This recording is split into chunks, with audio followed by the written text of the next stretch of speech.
আজ সন্ধ্যায় আমার নেইবারের বাসায় আমার দাওয়াত ছিল। দাওয়াতে গিয়েছিলাম আমি আর অনিন্দ। আর আমাকে যে আপু দাওয়াত দিয়েছেন ওনার ছোট ছেলের জন্মদিন ছিল। আর তাছাড়া আমরা যেহেতু সবাই এক বাসাতেই থাকি, সো বাসার সবার একটা ছোটখাটো গেট টুগেদার ছিল, এটাও বলা যায়। সো আমি অফিস থেকে এসেই কোনো মতে রেডি হয়ে অনিন্দকে নিয়ে চলে গিয়েছিলাম দাওয়াতে অ্যাটেন্ড করতে। তো ওখানে গিয়ে অনিন্দ এত কান্নাকাটি শুরু করলো। আসলে আমি যে ফ্লোরে থাকি তার এক ফ্লোর নিচে অনিন্দকে আমি নিয়ে যাই খেলতে। ওখানে হচ্ছে যে ওর খেলার সঙ্গী আছে। ও ভেবেছিল ওকে আমি ওই বাসায় নিয়ে যাব। এই বাসায় হঠাৎ করে এত মানুষ দেখে ও একদম ভ্যাবাচাকা খেয়ে গিয়েছিল। বাট কিছু সময় পরে ওখানে গিয়ে যখন দেখলো যে এত বাচ্চা কাচ্চা সবার সাথে যখন একটু একটু করে খেলা শুরু করলো, তখন ও একদম ওকে হয়ে গেল। সো যেটা বলছিলাম যে আপু দাওয়াত দিয়েছেন ওনার ছোট ছেলের জন্মদিন ছিল। আবার পাশাপাশি বলা যায় যে আমরা যে সবাই এক বাসায় থাকি, প্রতিটা ফ্লোরের সবার একটা গেট টুগেদারও বলা যায়। এই যে আশেপাশে যাদেরকে দেখছেন, আমরা আসলে সবাই এক একজন এক এক ফ্লোরে থাকি, এক বাসায় থাকি। সো একজন ভালো প্রতিবেশী পাওয়া বা প্রতিবেশী বাসায় যদি আসা যাওয়া থাকে, একটু ভালো আন্ডারস্ট্যান্ডিং থাকে, মেলামেশা থাকে, কিন্তু আপনি একটা ব্লেসিং হিসেবে ধরে নিতে পারেন। জন্মদিনের মূল আকর্ষণ কিন্তু ছোট ছোট বাচ্চারা।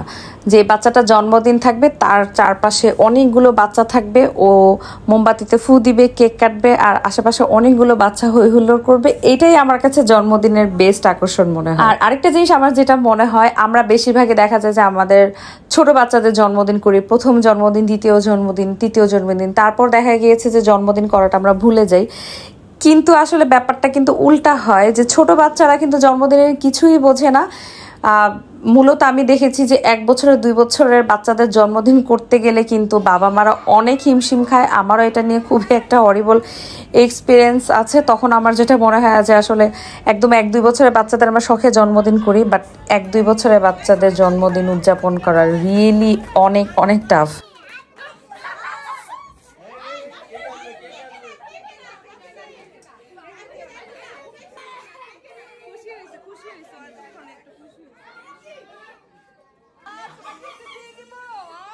আর আরেকটা ব্যাপার যেটা, যে দেখবেন যে বাচ্চারা যখন একটু বড় হয়, মানে 8 বছর, 9 বছর, 10 বছর, ওই বয়সটাতে কিন্তু ওরা ওদের জন্মদিনের আনন্দটা বোঝে।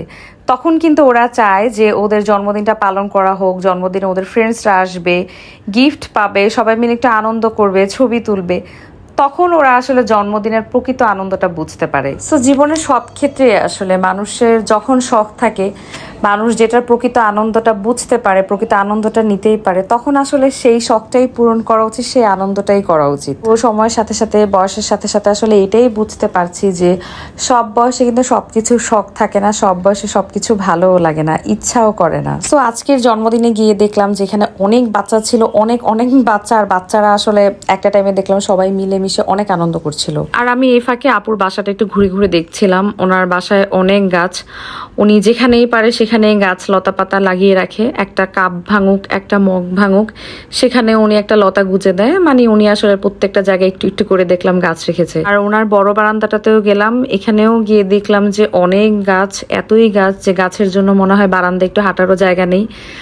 আর ওই টাইমটাতে দেখলাম যে একটু বৃষ্টিও পড়ছিল। সো যাই হোক, গাছ দেখলে কিন্তু সবারই একটু মন ভালো হয়ে যায়। আমরা এই বাসার মানুষ ছাড়াও ওনার ফ্রেন্ডসরা ছিল, ওনার ফ্যামিলিরও অনেক সদস্য ছিল, সবার সাথে পরিচয় হলো, কথা হলো, ভালোই একটা সময় কাটছিল। আবার হচ্ছে একটু ঘুরে ঘুরে জন্মদিনের আয়োজন দেখলাম যে আয়োজনে ছিল বিফ বিরিয়ানি আর হচ্ছে চিকেন রোস্ট, সাথে হচ্ছে সফট ড্রিঙ্কস। আর এই যে আপু গোলাপি ড্রেস পরা, উনি ছিলেন হোস্ট।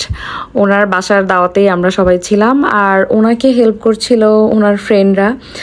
সো এইটা একটা জিনিস দেখেন, বলে না যে ঢেকি স্বর্গে গেলেও ধান ভাঙে। সো মেয়েরা হচ্ছে যেখানেই যায় সেখানেই কিন্তু কাজে লেগে পড়ে। হ্যাঁ, যে ফ্রেন্ডের বাসায় যাক, বোনের বাসায় যাক, আত্মীয় স্বজন যার বাসায় যাক না কেন, সবাই কিন্তু হচ্ছে গিয়ে একটু রান্নাঘরে বা একটু ডাইনিংয়ে সবাই কিন্তু একটু কাজে লেগে যায়। এটাও কিন্তু দেখতে ভালো লাগে, ভালোই লাগছিল। আর আমার সবচেয়ে বেশি ভালো লাগছিল যে বাচ্চারা যে এত সুন্দর করে খেলছিল। এই যে, কারণ অনিন্দকে নেয়ার পর অনিন্দ এত কান্নাকাটি করছিল, আমি তো ভেবেছিলাম বুঝে আমাকে চলেই আসতে হবে দাওয়াতের খানা না খেয়ে। পরে কিছুক্ষণ পরেই দেখলাম যে না, ও একদম অ্যাডজাস্ট করে নিয়েছে। শুধু কি অ্যাডজাস্ট, ও অনেক খুশি ছিল। কারণ এই যে আভান, ওর খেলার সাথে ওর বাসাতেই হচ্ছে যে ও যায়, ওর বাসায় গিয়ে ওর খেলনা দিয়ে খেলে। সো যাই হোক, দুজনের মধ্যে এত সুন্দর একটা বন্ডিং দেখে কিন্তু আমার মনটাই ভরে গিয়েছিল। তো যেহেতু দাওয়াতটা বাসায় ছিল আর ডাইনিং এ আসলে একজন একজন করে খেতে কিন্তু ভালোই সময় লাগার কথা। তো তখন আমরা কয়েকজন ভাবলাম যে ঠিক আছে আমরা খাবারটা হাতে নিয়ে এক কর্নারে বসে খেয়ে ফেলি। আমরা এখন খাওয়ার জন্য অপেক্ষা করতেছি, আমরা এখন খাবো। সো আমরা প্লেটে খাবার নিয়ে একটা কর্নারে গিয়ে বসে পড়লাম এবং খাওয়া শুরু করে দিলাম। আর আল্লাহ, খাওয়ার কথা কি বলবো, আমি যখনই চিন্তা করি যে আমি একটু ডায়েট করব তখনই হয় আমার দাওয়াত পড়বে, নয় বাসায় মিষ্টি আনা হবে বা কোনো ফ্যান্সি ফুড আনা হবে। আল্লাহ, আমার দ্বারা মনে হয় আর ডায়েট হচ্ছে না। যাই হোক, আর দাওয়াতে গেলে আসলে ইমানের সাথে খেয়ে আসা উচিত, ওইটা চিটিং ডে, কিছু করার নাই। দাওয়াতে গেছি ভাই, কম খেলে কি হবে, একটু পেট পুরে মন ভরে তো খেয়ে আসতে হবে, এটাকেই বলে দাওয়াতে গিয়ে ইমানের সাথে খাওয়া। সো এই তো খাওয়া দাওয়া শেষ করে আমরা সবাই মিলে আবার একটু গ্রুপ ফটো তুললাম, একটু সেলফি তুললাম। আসলে এগুলো তো এখন একটা ম্যান্ডেটরি পার্ট, ছবি তো তুলতেই হবে, ভিডিও তো করতেই হবে। সো যখন চলে আসবো ভাবলাম, তখন দেখলাম যে অনিন্দ আরো আনন্দ নিয়ে খেলাধুলা শুরু করে দিয়েছে, খুব অ্যাক্টিভলি খেলছিল। বাট ভাবলাম যে না, বাসায় তো ফিরতে হবে, রাত হয়ে গেছে অলমোস্ট, তখন 11:15 বাজে। সো দাওয়াত টাওয়াত খেয়ে আনন্দ টানন্দ করে আমরা বাসায় ফিরে চলে আসলাম। সবাই ভালো থাকবেন, টাটা।